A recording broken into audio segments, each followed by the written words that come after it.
यं ब्रह्मा वरुणेन्द्ररुद्रमरुता स्तुवन्ति दिव्यैस्तवे। ओम नमः शिवाय। हर हर महादेव। श्री स्वस्थानी देव्यै नमः। माघ मास महात्म्य अंतर्गत स्वस्थानी व्रत कथा आराधना श्रवण गर्दै आज हामी 31औं अध्यायमा यानी कि अब समापन को क्षणमा छौं। अब एक अध्याय बाँकी 31 अध्यायको कथा लिएर म उपस्थित भइसकेको छु। देश तथा परदेशबाट स्वस्थानी व्रत कथा श्रवण गरिराख्नुहुने आमा दिदीबहिनीहरू, बुबा दाजुभाइहरू, स्वस्थानी व्रत नगरे तापनि कथा श्रवण गर्नुहुने, व्रत आराधना गर्नुहुने र अब समापनको लागि हजुरहरू तयारी गरिराख्नुहुने र यहाँहरू सबैजनालाई स्वस्थानी जगदीश्वरीको कृपा रहोस् भन्दै तपाईँ र तपाईँका परिवारहरूप्रति बडा श्रद्धा भक्तिभाव पूर्वक स्वस्थानीको कथा श्रवण गरिदिनु भयो र यहाँहरू सबैजनालाई म मेरो तर्फबाट जय श्री राधे, जय श्री कृष्ण अर्पण गर्न चाहन्छु। पौष महिनाको शुक्ल पक्षको पूर्णिमादेखि माघ महिनाको शुक्ल पक्षको पूर्णिमासम्म एक एक अध्यायहरू कथाहरू श्रवण गर्दै हामी आयौँ।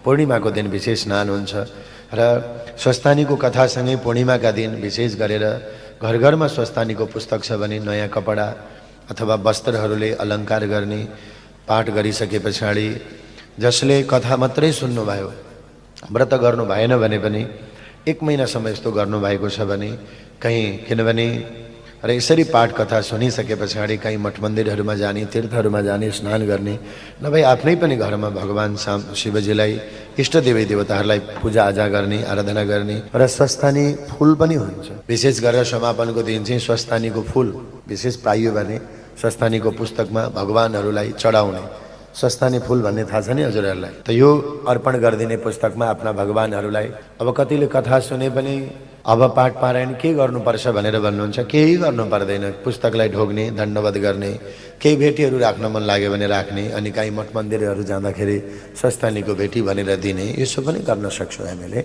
त जगदीश्वरीको कथाहरू सुन्नु नै हाम्रो लागि ठुलो कुरो हो। बाद बाँकी अब कतिले सिधा गर्नु होला, कति तीर्थमा जानु होला, आफ्ना श्रद्धा भक्तिभावका कुराहरू भए व्रत गर्नेहरूले व्रत आराधना गर्नुहुन्छ। तर पुस्तक यो कथा पढेर मात्रै पाठ पूजा लाउनु पर्दैन, कथा सुनेर नै ज्ञान भक्ति आनन्द र मनोकांक्षा परिपूर्ण गर्ने स्वस्थानी जगदीश्वरी हुनुहुन्छ। अब 31औं अध्यायको कथामा हामी छौँ। त सबैका मनोरथहरू र मनमा भएका भगवत प्राप्तिका बाटाहरूमा स्वस्थानी जगदीश्वरीले खोलिदिनुहोस्। अनेक प्रकारका सिद्धिहरू दिनुभएका कथाहरू हामीले सुन्दै आयौँ र अब आजको अन्तिम कथामा अब हामी प्रवेश गर्दैछौँ। सर्वप्रथम आउनुहोस्, कथा सुन्नुभन्दा पहिले पाठ र पुष्पाञ्जली श्रवण गर्दै अनि हामी कथा श्रवण गर्नेछौँ।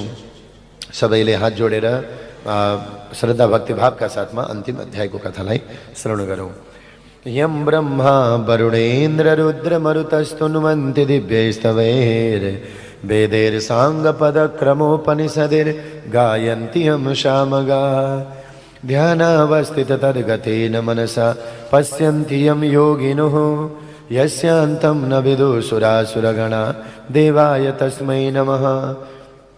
श्रीमच्चन्दनचर्चितोज्ज्वलवपु शुक्लाम्बरा मल्लिका मालालङ्कृतकुण्डला प्रविलसन्मुक्तावली शोभिता सर्वज्ञाननिदानपुस्तकधरा रुद्राक्षमालाकरा वाग्देवी वदनाम्बुजे वसतु मे त्रैलोक्यमाता चिरं मूकं करोति वाचालं पङ्गुं लङ्घयते गिरिं यत्कृपातमहं वन्दे परमानन्दमाधवं। नमो भगवते तस्मै यतएत, नमो भगवते तस्मै व्यासायामि तथेजसे यस्य प्रसादाद् वक्ष्यामि नारायणकथामिमां। नारायणं नमस्कृत्य नरं चैव नरोत्तमं देवीं सरस्वतीं व्यासं ततो जयमुदीरये। सबैले शिर झुकाएर प्रणाम गरौँ जगदीश्वरीको स्मरणमा। अब आउनुहोस् 31 अध्यायको कथा श्रवण गरौँ। हिजो 30औं अध्यायमा हामीले चन्द्रावतीले आफ्ना सारा दुःख पनि अनि सुखको पनि बाटो स्वस्थानी जगदीश्वरी नै हुनुहुँदो रहेछ भनेर नवराजलाई बताएकी थिइन्। नवराजसँग भेट भएर यो कथा हामीले सुन्यौँ 30 अध्यायमा। मैले दुःख पाएँ स्वस्थानीको अनादर गरेर, मैले सुख पाएँ स्वस्थानीको आराधना गरेर, अनादर र आराधनाकै कुराहरू सुनाएकी थिइन्। अब अन्तिम अध्यायमा कुमारजी आज्ञा गर्नुहुन्छ, हे अगस्त्य मुनि तिमी ध्यानपूर्वक सुन। चन्द्रावती पुत्र अनि वधुले आफ्नो कष्ट त्यसबाट उद्धार भएको सारा वृत्तान्त वर्णन गरेको सुनि मनमने अत्यन्त प्रसन्न भएकी गोमा ब्राह्मणी हे स्वस्थानी जगदीश्वरी भनी हृदयले सम्झिँदै अञ्जली जोड्दै भन्न लागिन् बुहारीलाई, हे चन्द्रवती बुहारी, तिमी धन्य रहेछौ। त्यस्तो दुर्दशामा परेर पनि जगदीश्वरी स्वस्थानीको भक्ति गर्न सक्ने तिमी धन्य रहेछौ। अब म पनि आफूले दुःख पाएको र उनै ईश्वरीको करुणाले यस अवस्थामा आइपुगेको यथार्थ वर्णन गर्दछु, सुन। तिम्रो पति नवराज आफ्ना पिताको खोजी गर्न हिँडेपछि तिमी पनि माइत गयो। घरमा म एक्लै हुनाले अर्काको ढेकी जाँतो गरी धागो काथी अनेक दुःख सहेर बिताइरहेको थिएँ। संयोगले एक दिन सप्तऋषिहरू आएर मैले दुःख पाएको जानी ठुलो करुणा गरी हे गोमा ब्राह्मणी स्वस्थानी परमेश्वरीको व्रत गर, तिम्रो सबै कष्ट नाश होला भनी व्रतको विधान समेत बताएर गए। ती ऋषिहरूको आतिथ्य गर्न घरमा केही पनि थिएन। चर्खामा रहेको धागो लिएर बेच्न गएँ। पान लिएर आउँछु भनेर म पान लिएर आउँदा ऋषिहरू गइसकेका रहेछन्। उनीहरू बसेको पिर्का मुनि 7वटा सुनका कौडी छाडेर गएका रहेछन्।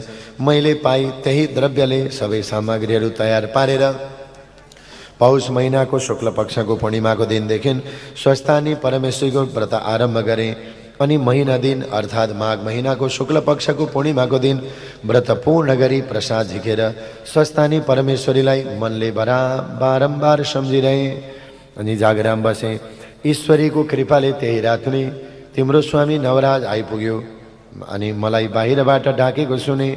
तत्काल बाहिर आई डाकेर भित्र लगेँ अनि खान पिन्दी, नवराज तेरो पिताको के समाचार छ भनेर सोधेँ। तेरो स्वामी नवराजले मलाई भन्यो, हे माता, मेरा पिता भिक्षा माग्न गएका गङ्गा तटमा पुगेर नित्य पूजा गर्न फलफुल मागेछन्।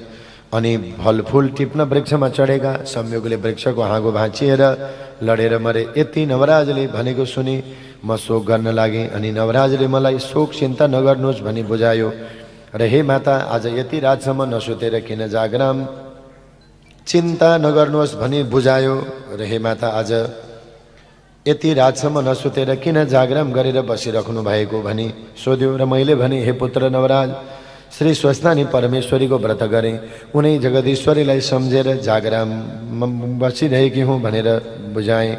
अनि प्रातःकाल भयो। नवराज गङ्गा स्नान गर्न गयो। गङ्गाबाट हरिहर भगवान प्रकट भई, हे नवराज, तेरी माताले स्वस्थानी परमेश्वरीको व्रत गरेकोले हामी प्रसन्न भयौँ। लावण्य देशको राजा छैनन्, हात्तीलाई राजा रोज्न लगाएका छौँ। त्यहाँ आउनु, तँलाई अभिषेक दिलाउनेछौँ, राजा हुनेछस् भनेर वरदान दिई अन्तर्ध्यान भएछन्। र नवराजले घर आई मलाई सारा वृत्तान्त सुनायो। अनि मैले स्वस्थानी परमेश्वरीको प्रसाद दिए।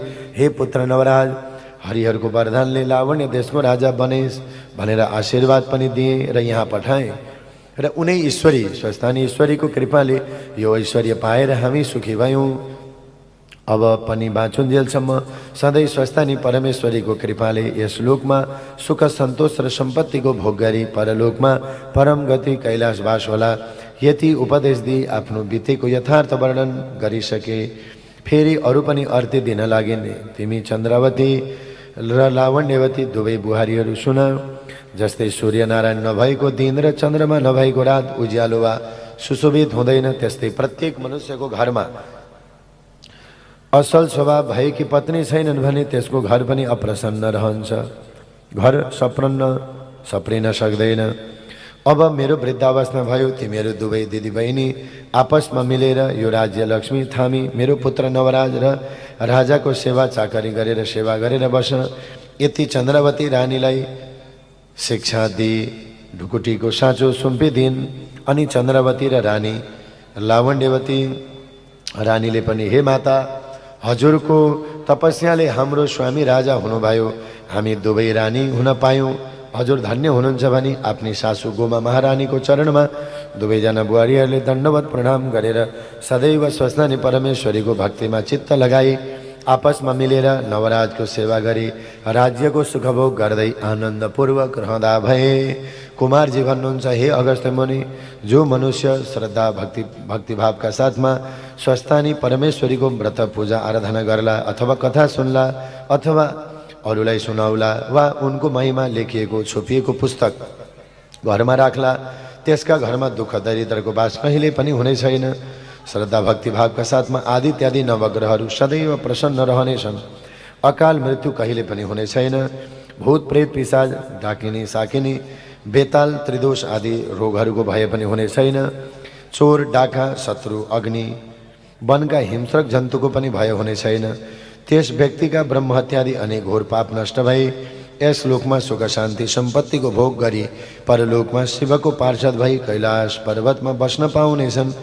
यति कथा सुनाउँदै स्कन्द कुमारले अगस्त्य मुनिलाई सुनाए र सोही कथा यहाँ पनि यथामति विस्तार गरियो। इति श्री स्कन्द पुराणे केदार खण्डे माघ महात्म्ये कुमार अगस्त्य संवादे श्री स्वस्थानी परमेश्वर्यां व्रतकथायां गोमा पूर्ववृत्तानुवर्णनं नाम 31 इति श्री स्वस्थानी व्रतकथा समाप्तं। शुभम।